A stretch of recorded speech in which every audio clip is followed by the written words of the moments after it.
ଜୟ ଜଗନ୍ନାଥ। ଶୁଭ ସକାଳ। ଆପଣମାନଙ୍କର ଦିନଟି ଶୁଭମୟ ହେଉ, ମଙ୍ଗଳମୟ ହେଉ।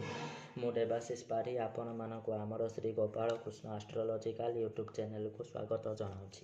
ଆଜିର ବିଶେଷ ତଥ୍ୟ ଉପସ୍ଥାପନ ହେଉଛି 2025 ମସିହା ବିଛା ରାଶିର ବାର୍ଷିକ ରାଶିଫଳ। ନୂତନ ବର୍ଷ 2025ର ଅନେକ ଶୁଭେଚ୍ଛା ଓ ଶୁଭକାମନା।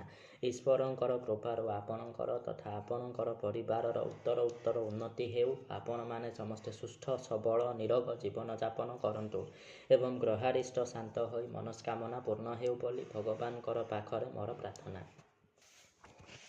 ଯେଉଁମାନଙ୍କର ଜନ୍ମରାଶି ବିଛା, ସେମାନଙ୍କର 2024 ମସିହା ବହୁତ ଭଲ ଥିଲା। ବାଣିଜ୍ୟ ବ୍ୟବସାୟରେ ପ୍ରଗତିର ପଥରେ ଅଗ୍ରଗତି କରିଥିଲେ।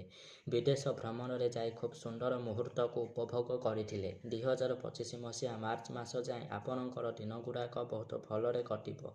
2025 ମସିହା ମାର୍ଚ୍ଚ ମାସଠାରୁ ଏପ୍ରିଲ ମାସ ଭିତରେ 4ଟି ମୁଖ୍ୟ ଗ୍ରହ ଯେଉଁମାନେ କି ଗୋଟିଏ ରାଶିରେ ବର୍ଷାଧିକ ସମୟ ଧରି ରୁହନ୍ତି, ତେଣୁ ସେମାନଙ୍କର ଗୋଚର ପ୍ରକାରେ ପ୍ରଭାବ ବହୁତ ଅଧିକ ରହିଥାଏ ଏବଂ ଏହି 4ଟି ଗ୍ରହ ହେଲେ ଦେବଗୁରୁ ବୃହସ୍ପତି, ଶନି ମହାଗ୍ରହ, ରାହୁ ମହାଗ୍ରହ ଏବଂ କେତୁ ମହାଗ୍ରହ।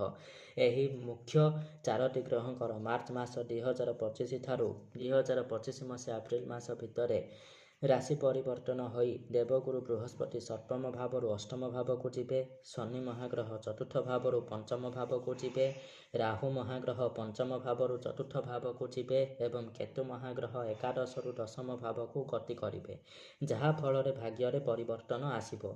କଠିନ ପରିସ୍ଥିତିର ମୁକାବିଲା କରିବା ପାଇଁ ଜଗି ରଖି ଚଳିବେ ଏବଂ ହାତେ ମାପି ଚାଖଣ୍ଡେ ଚାଲିବାକୁ ପଡ଼ିବ, ଯାହାଦ୍ୱାରା ଆପଣ ସତର୍କତାର ସହିତ ଚାଲିପାରିବେ ଏବଂ 2025 ମସିହାଟି ଟିକେ ଷ୍ଟ୍ରଗଲିଂ ରହିବ ଆପଣଙ୍କ ପାଇଁ।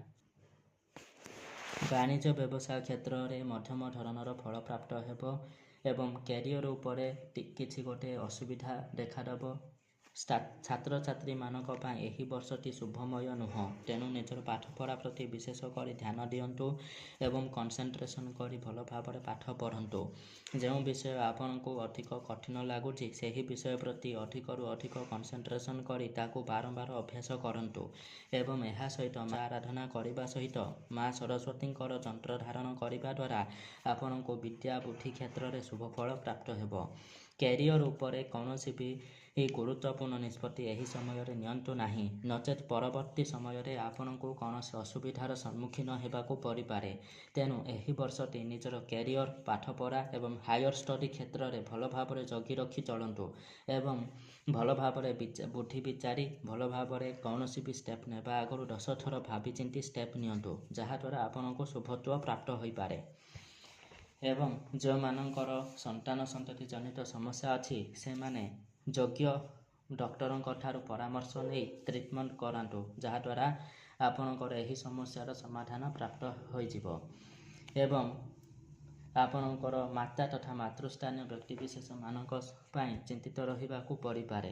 ମାତାଙ୍କ ସହିତ ମତାନ୍ତର ହେବାର ସମ୍ଭାବନା ବହୁତ ଅଧିକ ଦେଖାଦେଉଛି, ତେଣୁ ଏପରି କୌଣସି ବି ମତାନ୍ତର ଠାରୁ ନିଜକୁ ଦୂରେଇ ରଖନ୍ତୁ ଏବଂ ଏହି ବର୍ଷ ଭିତରେ ଯଦି କିଛି ନୂତନ ଯାନବାହନ କ୍ରୟ କରିବା ପାଇଁ ଚାହୁଁଛନ୍ତି, ତେବେ ଭଲ ଭାବରେ ଯାଞ୍ଚ କରି ଖରିଦ କରନ୍ତୁ ଏବଂ ପ୍ରପର୍ଟି ରିଲେଟେଡ୍ ଡିଲ୍ସ କରିବା ସମୟରେ ଅଧିକରୁ ଅଧିକ ସତର୍କତା ଅବଲମ୍ବନ କରିବା ଆପଣଙ୍କ ପାଇଁ ଆବଶ୍ୟକ ଅଟେ, ନଚେତ୍ ପ୍ରପର୍ଟିର ଡିଲିଂସରେ କିଛି ପ୍ରୋବ୍ଲେମ୍ ଦେଖାଦେଇପାରେ। ଏହି ବର୍ଷରେ ଆପଣ ନୂତନ ଗୃହ କିମ୍ବା ଜମି କ୍ରୟ କରିବା ପାଇଁ ଯଦି ଚାହୁଁଛନ୍ତି, ତେବେ ସେଥିରେ କିଛି ବିଳମ୍ବ ଘଟିପାରେ। ବିଳମ୍ବ ଯୋଗ ରହୁଅଛି। ଯେଉଁମାନେ କର୍ମହୀନ ଯୁବକ ଯୁବତୀମାନେ ସେମାନଙ୍କର ମନପସନ୍ଦ ଜାଗାରେ କର୍ମ ନିଯୁକ୍ତି ପାଇବାର ସମ୍ଭାବନା ରହୁଅଛି।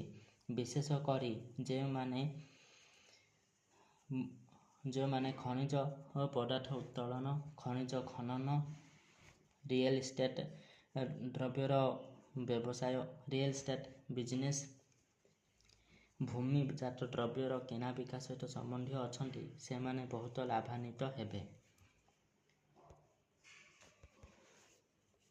ଦାମ୍ପତ୍ୟ ଜୀବନରେ ସ୍ୱାମୀ ସ୍ତ୍ରୀମାନଙ୍କ ଭିତରେ ଅଯଥା ଭୁଲ ବୁଝାମଣା, ମନାନ୍ତର ଦେଖାଦେଇପାରେ। ପାରିବାରିକ ସ୍ଥିତି ଦୋହଲି ଯାଇପାରେ, ତେଣୁ ସେଥିପ୍ରତି ସତର୍କତା ଅବଲମ୍ବନ କରନ୍ତୁ ଏବଂ ଆବଶ୍ୟକ ସ୍ଥଳେ କୌଣସି ବିଜ୍ଞ ଜ୍ୟୋତିଷଙ୍କ ଦ୍ୱାରା ନିଜର ଭାଗ୍ୟ ଭବିଷ୍ୟତ ଗଣନା କରି ଜାତକ ଗବେଷଣା କରି ଦେଖି ନିଅନ୍ତୁ ଏବଂ ଯଦି କୌଣସି ମନ୍ଦ ଗ୍ରହଙ୍କର ପ୍ରଭାବ ଦାମ୍ପତ୍ୟ ଜୀବନ ଉପରେ ରହୁଥାଏ ତେବେ ତାହାର ପ୍ରତିକାର କରାଇ ନିଅନ୍ତୁ, ଯାହାଦ୍ୱାରା ଆପଣଙ୍କୁ ଦାମ୍ପତ୍ୟ ଜୀବନ କ୍ଷେତ୍ରରେ ଶୁଭ ଫଳ ପ୍ରାପ୍ତ ହେବ।